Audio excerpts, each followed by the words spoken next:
All right, everybody. We got a fun and exciting episode of Green with Envy. Just got a little bit of breaking news. The Celtics did it again. Raptors up to another trade following a loss to the Celtics.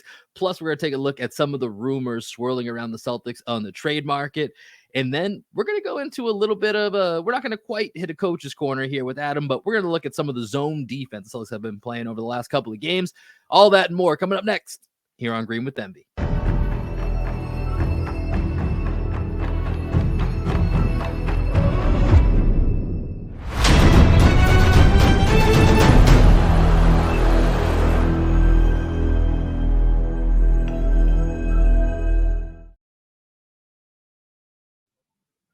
What up, what up, what up? Welcome into another edition of Green with Envy. As always, it's your boy, Will Weir, checking in. How you doing? How you living?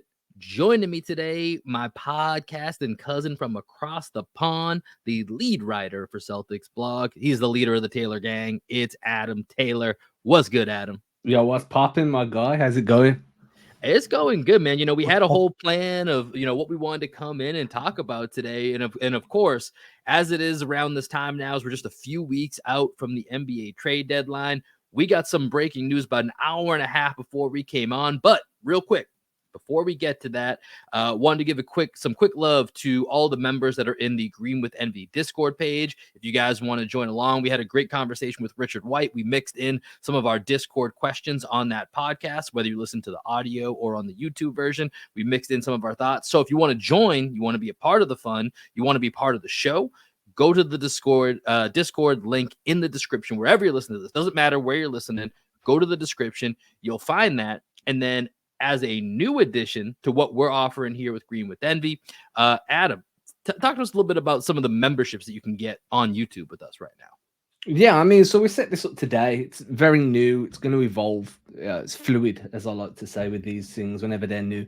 It's just $5 a month. Get some early releases. So whenever we do a podcast or a video or coach's cut or do some X's and O's or whatever, there'll probably be like a 24-hour delay from when everybody else gets it to when you get it. I know the X's and O's video myself and Greg did was quite well received. Interviews, people like Richard White, we've had players on here, we've had coaches, blah, blah, blah, whoever they are, you get those interviews 24 hours early as well. Priority replies on the comments, extra voting rights on the Discord when we're discussing like what interview questions you want us to ask, blah, blah, blah. So that's just $5 a month. All that kind of just goes to helping us be sustainable, helping us, like, I do this full time. Will and Greg trying to get it to that point too. So any little bit helps. Obviously, we're just trying to scale, but it also shows YouTube that our content's good. You're willing to pay for the content, helps with the discovery. $5, man, help your boys out. That's just 3 of us as well. So that's less than $2 each. You know what I'm saying? Like, help your boys out. Help us help you. The more you help us, the more content, the more time that we can put to this endeavor. So we do appreciate everybody listening to us and rocking with us. So anything you guys can contribute, we're going to make sure that we give it back to you with that content. But enough about that promotion, Adam. Let's get into the news of the day. And that is the Celtics did it again. Pascal Siakam is heading from the Raptors to the Pacers, kind of the 3-team deal. Kira Lewis sneaking in here, but basically Pascal Siakam to the Pacers. The Pacers send out Bruce Brown, Jordan Nwora, as I mentioned, Kira Lewis sneaking in there from the Pelicans, along with 3 first-round picks to the Raptors. But Adam, when I say the Celtics did it again, let's go back in time to last month, and it's December 29th. Boston Celtics beat the Toronto Raptors 120-118.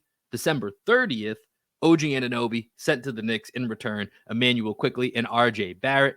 Fast forward to this week, and we have the Celtics beating the Toronto Raptors on Monday night.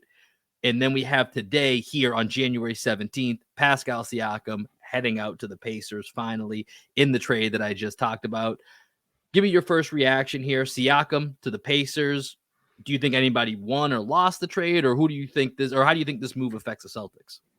Okay, so win or lose, you're going to have to ask me in the summer, right? Like, the whole crux of this deal is, do Indiana have a verbal commitment that Siakam's going to re-sign with them in the summer?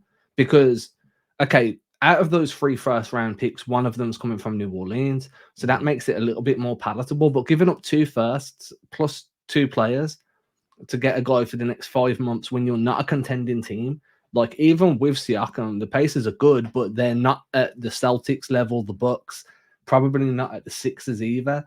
Like there's still some development room there that they need to go through, a lot of young guys. So this, to me, it's a move that you make now to be contenders in 18 months, right? Like not next season, but the season after. Siakam's a great pickup for them.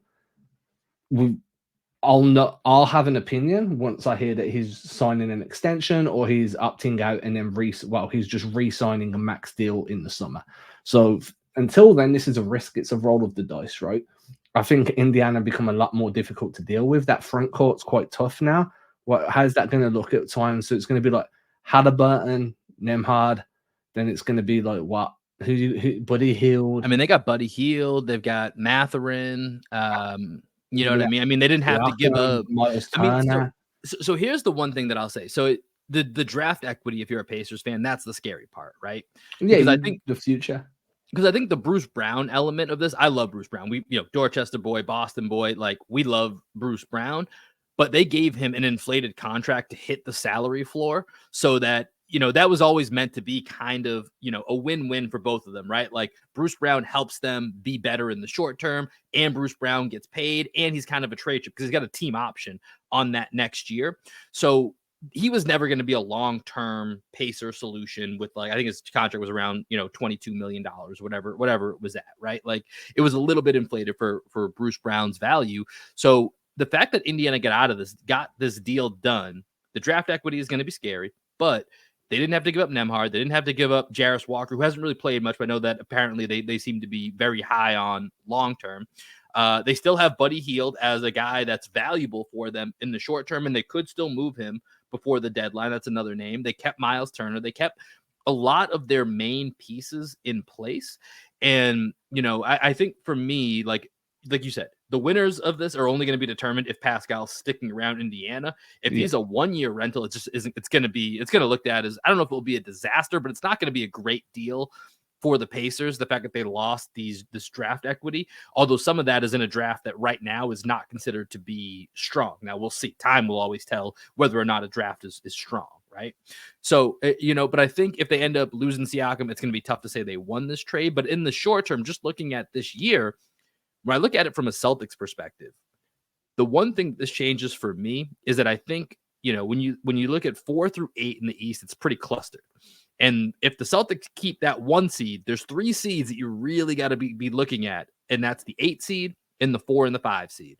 Whoever meets you in the Eastern Conference Finals, so be it. That plays out. There's so much there you can't determine. But those are the 3 teams that you're going to have to go through 2 of them, right? Just to get back to the conference finals. And I think for me, if I was power ranking those teams on who I want to see, Indiana was at the top of my list. I said this a couple weeks ago, or maybe last week. And the reason being, they're just the least physical of the teams that they could potentially play. And so even if they get a game or 2, I don't expect it to be as physically taxing.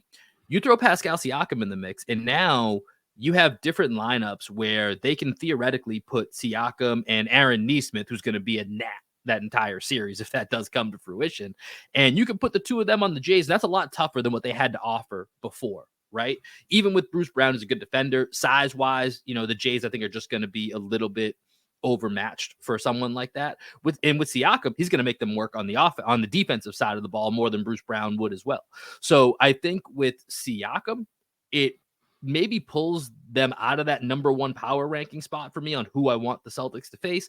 Maybe it's them and the Magic. They're still right there, but it definitely, I think, in this season makes them more formidable when you get to the playoffs, adding in Siakam to just be that number 2 to Halliburton, really.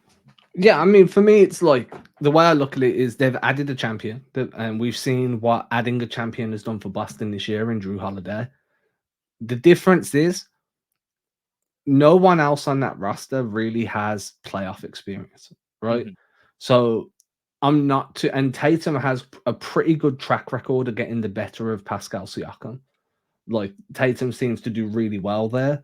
I'm not sure why, because you'd feel like Siakam could do some. I would have been, honestly, In terms of overall fit with what Indiana needed, I probably would have been more scared of Indy if they'd got OG than if they'd got Siakam. Apparently, they were in talks. That was their right idea, up until New York ended up pulling the trigger on it. Because OG kind of fit that defensive need. Now, I'm not saying Siakam's a scrub defensively, but not by any OG's means. a little bit of a level up, right? Yeah, he's like an entire step up. Mm-hmm. So I feel like there's still areas you can exploit. I do agree with what you're saying. There's a bit more physicality there now.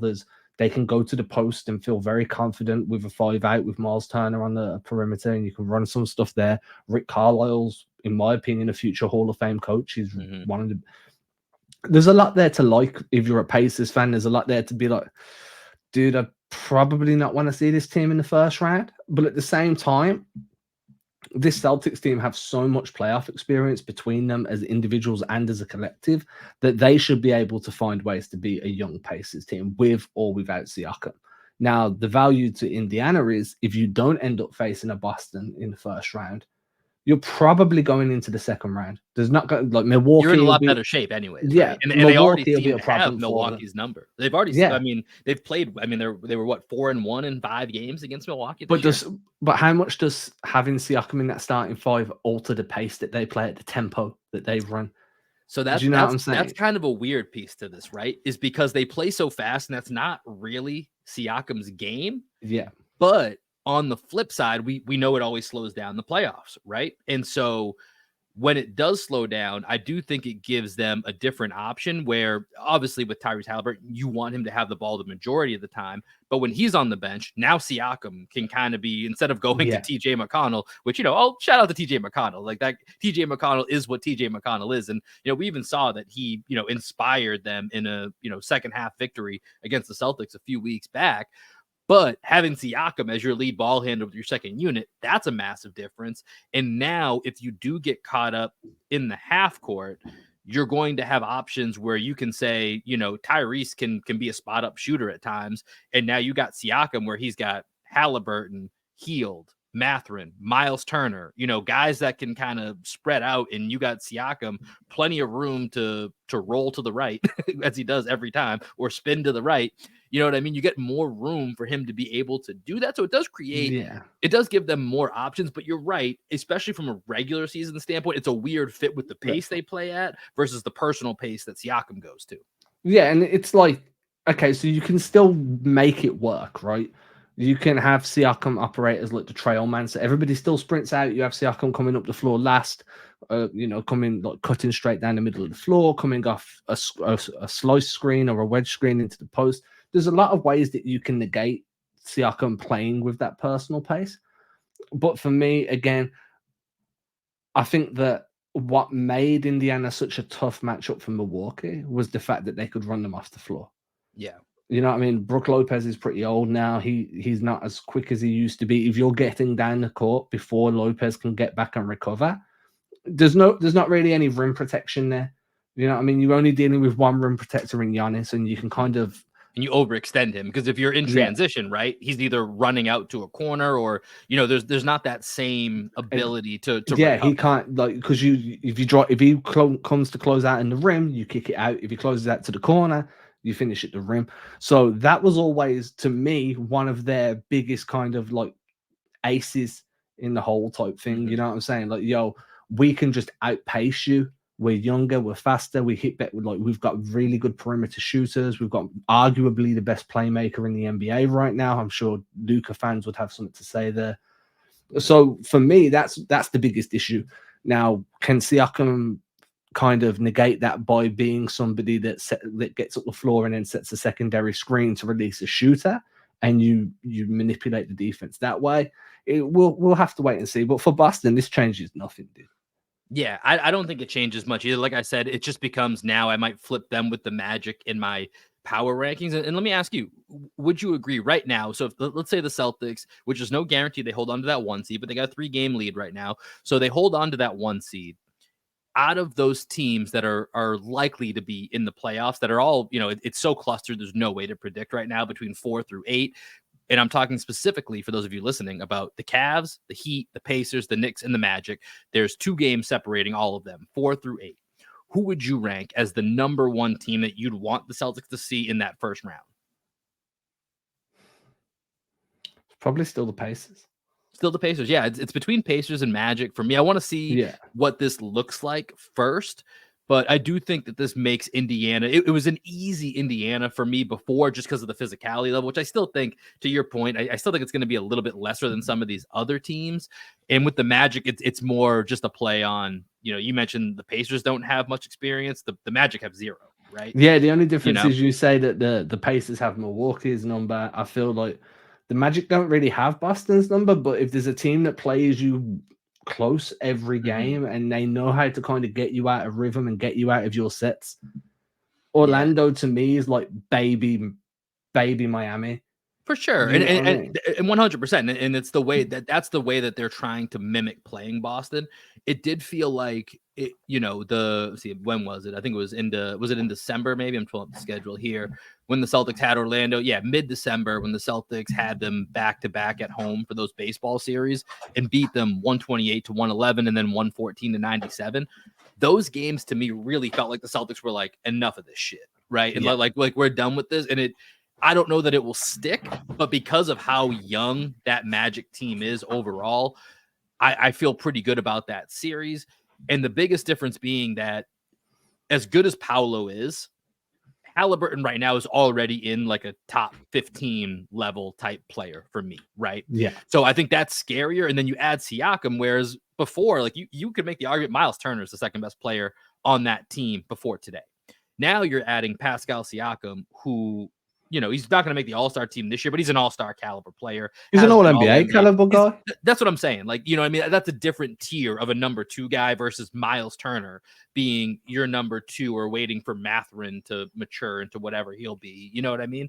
So I think now that would put Indiana in my 2 slot, and I'd put Orlando in the number 1 spot, but it's between the two of them, and then we'll see how the rest of it plays out. But it's so tight that there's no way to predict it. So we'll have to see how it plays out. But honestly, Adam, I don't think any of those paths are all that.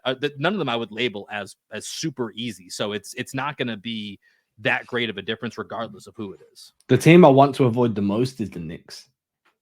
The Knicks are, and honestly, so let me throw this at you before we go to the Celtics rumors here in just a second. I saw a trade proposal today. I think this was from the Knicks Fan TV account, which is a Knicks Central podcast. And I don't know where they're reporting this from or if it was just a fan suggestion, but it at least raised my eyebrow. So Dejounte Murray's on the block, right? Yeah. And you saw some rumors that Quentin Grimes, he's just kind of out of Tibbs isn't into the Quentin Grimes business. And it's been hard for Grimes to get a rhythm because of that. But a lot of people do like Grimes as a young player around the league. So the trade proposal was basically Grimes, the Fournier contract, and 2 first-round picks from the Knicks to the Hawks for Dejounte Murray. And that made me think, I mean, the Knicks are a tough team, right? So if you were to have a lineup of Brunson, Murray, OG, Randall, Hartenstein with Hart, DiVincenzo, and Precious, I guess, would be their big man. Mitchell Robinson might be back for the playoffs. He's kind of on that edge. Like, especially if you get Mitchell Robinson over Precious, depending on what he can give you. I don't know where that takes you, man, but that's a lot of talent there in that top 8-9-ish range. Yeah, it's that hard-nosed, like you saw the report, I'm sure, where it's like we got rid of the softies, and I didn't agree with that. In the way that it was. I saw a lot of Knicks fans were not super happy with that report. Yeah, I didn't like that myself, and I'm not a Knicks fan, but I think that there was some truth to whoever that source was, what they were trying to say was like, every member of our roster now is a high-level defender that can score. Like, they can handle the rock, they can score. They're like pretty much a roster full of two-way guys, right? They are going to give you something on both sides of the ball. And then you have Brunson that's a game changer. He can win you a game just by getting hot. You've got Randall that can win you a game by getting hot. Adding Murray, I'm not sure how that's going to work. Like, for me, Brunson is very ball dominant, similar to what Trey is. I don't think he's as, how can I put this, as heliocentric as what Trey is. Mm-hmm. But whether or not you can get a Murray-Brunson pairing to work better than a Trey Murray pairing, I'm just not sure. I'm not sold. Yeah, right. Yeah, I don't think it's the ideal fit, which is why it's a little risky giving up those picks. The one thing I will say though is we have seen Brunson be successful off ball when he played with Luka in Dallas, right? So if he's willing to, go from 80% ball dominant to 70 or 65% and give Maybe some of it that works. to Murray. Maybe that works because Murray's going to give you better defensive support, right? And Brunson's not Trey on the defense. I think that's the biggest thing, right? Yeah. Is that Brunson, he's not an all NBA level defensive guy, but he works his butt off, and like he's a good positional defender, and he's thick, right? Like he's going to get in the mix.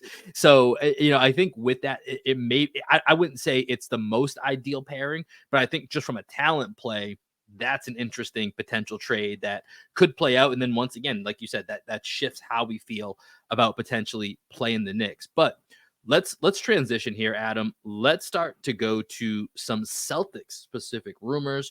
And we're going to call this Trade Busters, right? So if you're familiar with the show Mythbusters, we're going to talk about some of these trade rumors that are out there. And listen, trades are awesome. Trades are so much fun to talk about. It's part of what makes the NBA cool is that they have a lot of trades that happen, and we spend a lot of time on podcasts and written form going through what about this potential trade? What about this? And how does it work? And who does it affect? And how does it work for each team? Short term, long term, all this. It's a blast. But listen, there's some times where reality has got to come into play, and that's kind of where we're at with the Celtics. So, Adam, number one, plug your newsletter here. And number two, tell us about what you wrote about today in your newsletter with kind of going through some of these rumors, and then let's talk through it here on the pod.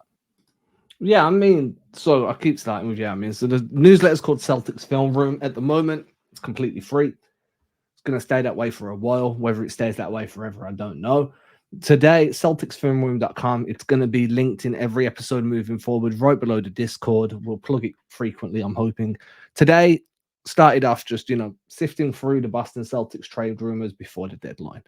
First one that came to me was the Gordon Hayward one. I literally had somebody in my Instagram comments the other day, like, why is everybody talking about the Hayward trade when it cannot be? It's just not possible, right? Am I wrong in thinking that it's not possible? I'm like, no, you are right. So the reason this came about is, as you can see here, I embedded the tweet. Jake Fisher, shout out Jake. He was on our a Twitter live with me last week. Happened to be speaking to someone from the Mavs, mentioned that Hayward is, a potential buyout candidate. Now, instantly, Celtics fans are like, Hayward off the bench as an upgrade over like a Sam Hauser, or maybe you upgrade him over Peyton Pritchard. That's a pretty good fucking upgrade. You know what I mean? You feel good about that on a buyout market. Give him a vet min. He's got unfinished business. Brad Stevens loves Hayward. Yeah, that's cool. Sounds great. Love it. Scroll down. We don't need this up all the way. Basically, it's not going to happen. And the reason it's not going to, I'm sorry, as I wrote in the newsletter, it's no bueno, because with second apron teams, with the new collective bargaining agreement, any team in the second apron cannot pick somebody up off the buyout market if their previous contract was worth more than the non-taxpayer MLE, which is around about 12.4 mil. Hayward's earning north of 30 million this season. It legally cannot happen. It's not that, it's going to cost Boston. No, it just can't. No, the league will it not just allow physically cannot happen. So basically, the way to think about it for those of you listening, if you see somebody get bought out and they were making more than roughly 12.5 million, not an option for the not Celtics. happening. Just not an option. But here's the silver lining good news to that Gordon Hayward rumor. The Bucks are also ineligible to go ahead. The Clippers, the Bucks, the Suns, the Warriors, and so my guess, and I wrote this in the newsletter, if I have to hedge a guess, he ends up in Miami. That's the scary part is, and honestly, there was even, a rumor today that came out, I forget who it was, where it was saying this was more his preference, not that there's a rumor of him going there, but Terry Rozier, who we talked about last week, is that he would prefer to go to Miami. So you think about if Miami finds a way to trade for, to trade for Terry Rozier, and if somehow, Gordon Hayward gets bought out and goes to Miami, that's a scary influx of talent to the Miami Heat. And that is kind of where we're at with Miami right now, is they have a Kyle Lowry trade piece that can get them into a lot of conversations, or they can kind of just chill and see what happens. And they're going to be a very attractive candidate to a lot of teams. So that's one that is tough to swallow. And is more, once again, this is kind of like the Pascal Siakam trade. This is more going to be wherever he goes. We'll hop on here and talk about what that means for a matchup with the Celtics, because he's not going to be on the Celtics, as we just talked about. But that brings us to the next round of targets, which are guys that could also be in a place to return to Boston if it presents itself. And we're talking about the recently traded Mike Muscala and Danilo Gallinari. Yeah, I mean, for me, that makes no sense at all, right? I'm being shutting honest. it down. I'm out. Yeah, makes no sense at all. Why? Because both of these guys are old at this point. Gallinari is coming off that ACL injury. The way the Celtics play is very fluid, right? They don't like, even with single skill guys like Svi, or as we imagined Hauser to be, or whatever, if you've got a floor space, if you want them coming off screens, you want them relocating, moving defensively, they need to be switchable. They need to be quite quick on their feet with good hip dexterity. Otherwise, they need to be a big man playing in drop. Gallinari and Muscala aren't those dudes right now, and I've even got the pictures to back it up. So these are graphs, right? These are estimated plus minus. You don't need to see the numbers, it's fine. Just look at the far right-hand side where my mouse is. Far right, you can see that Gallinari, in terms of defense, he's having the worst defensive season of his career. Part of that's because he's on the Wizards, but estimated plus minus takes into account your regularized box scores, so your rebounds, how many points a player scores when they're matched up against you personally, how a team's defense does when you're on versus up. It takes in loads of individual stats. Worst season of his career. Offensively, worst season of his career. Want to go to Muscala?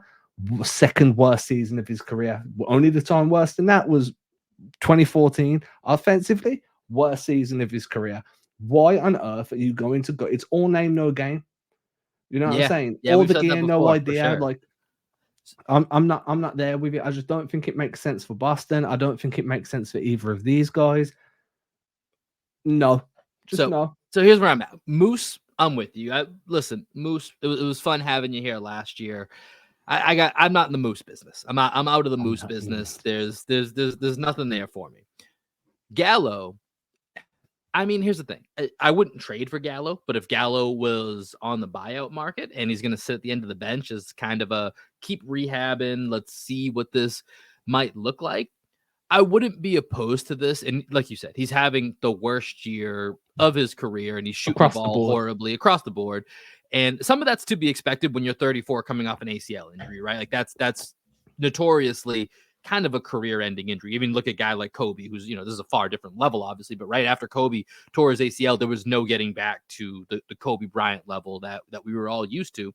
And there's plenty of stories of once you have an ACL injury in your mid-30s, no matter how much of an Iron Man you might have been before that, that's kind of tough to bounce back from. But I would say with Gallo, if it's just going to be on a buyout contract, I don't see where he's going to play over somebody, but as like a bust out in case of emergency, can he have a throwback Danilo Gallinari moment in a quick, 5-minute stint? I wouldn't hate that as an option, but I'm certainly not leaning into that because I do think, I don't know if I should bring this up now because I don't think Gallo is certainly the answer, but when it comes to the Celtics and their shooting with big men, one sneaky thing to watch here as we get towards the end of the season, Kristaps Porzingis has not been shooting the ball from three as well as you might think. He's been dominant from inside the arcs, shooting 66% as a 2-point percentage for this year.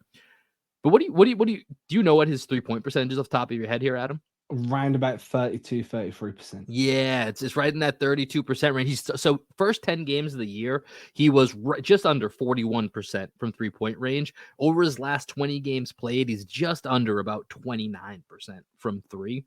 So, like I said, Gallo's not solving this, but that is something I'm keeping my eye on there, as that when we get closer to the playoffs or in the playoffs, if teams start to be, remember like when Al Horford went cold last year in the playoffs, if teams are like, hey, Al went cold last year, KP, he can shoot it from a long ways out, but he hasn't been super accurate.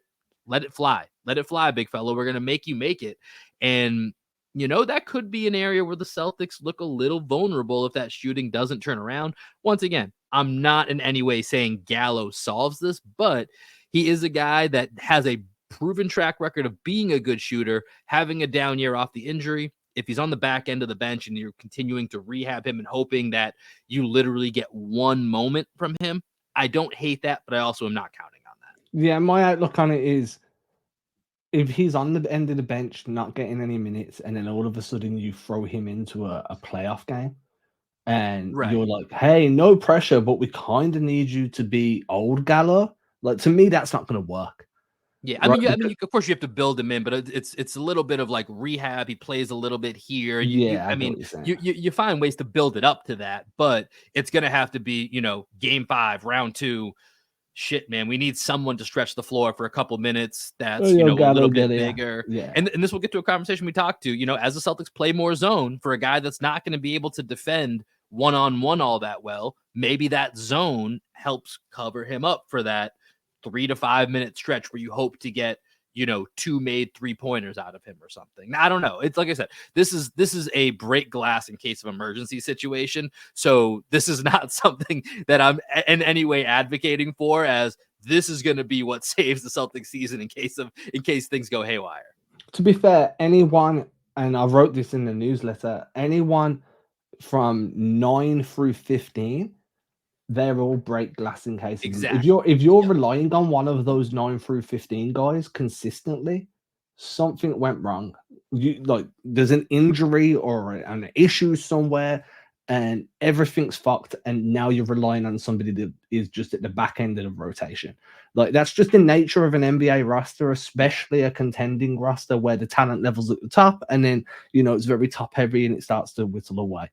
Next guy on the list is Nick Richards. So this is a rumor that isn't really out there, but it's one that Jake Fisher told me.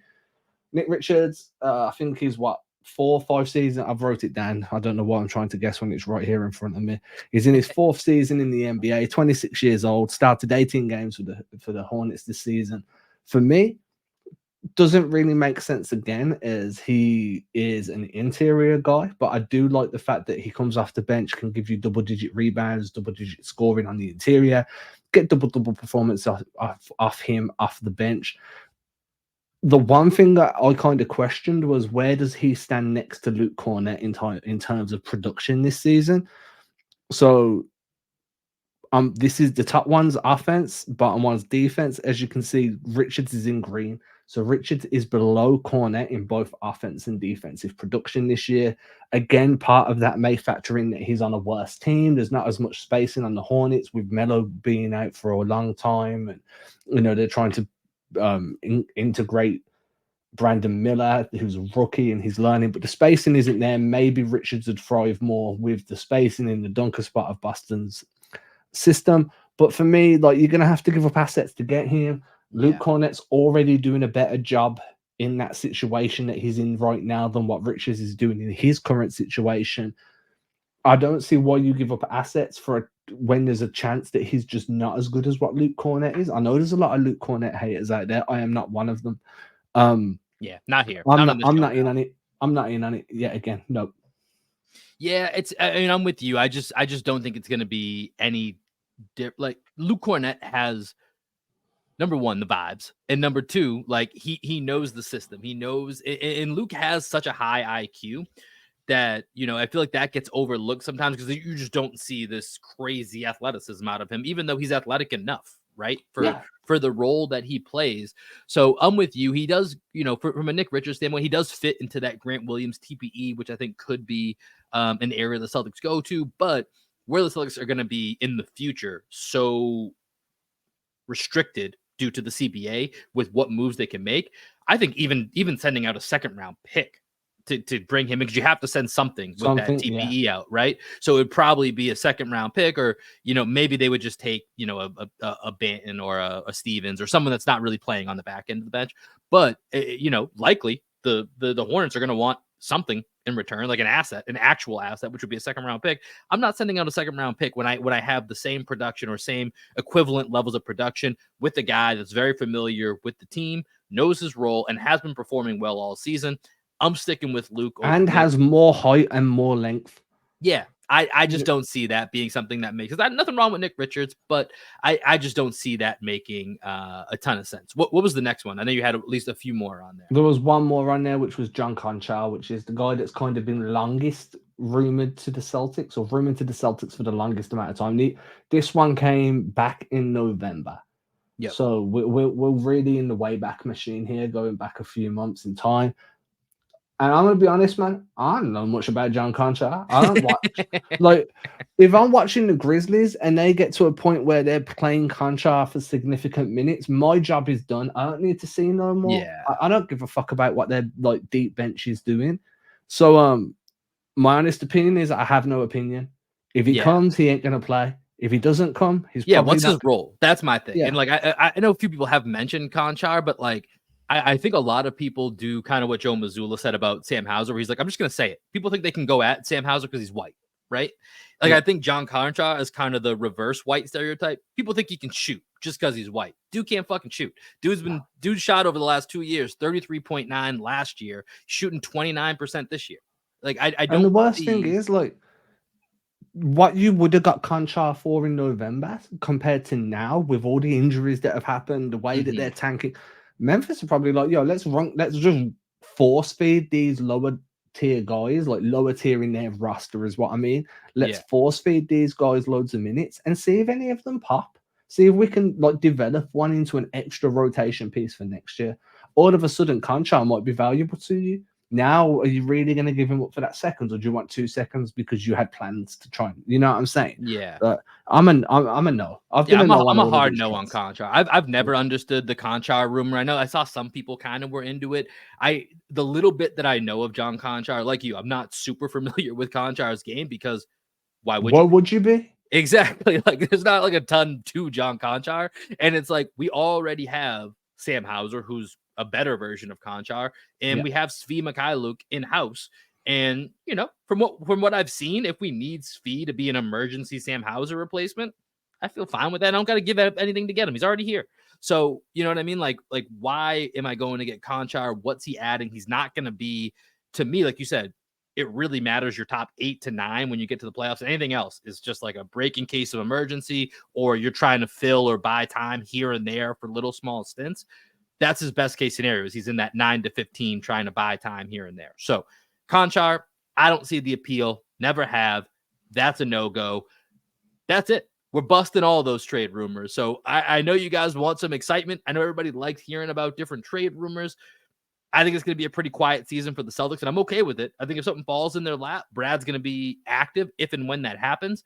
But I wouldn't expect the Celtics to do a damn thing until, honestly, really the February 8th is the trade deadline. February 8th. So February 8th, that would be the only day that I would really expect the Celtics to be active, unless there's some type of,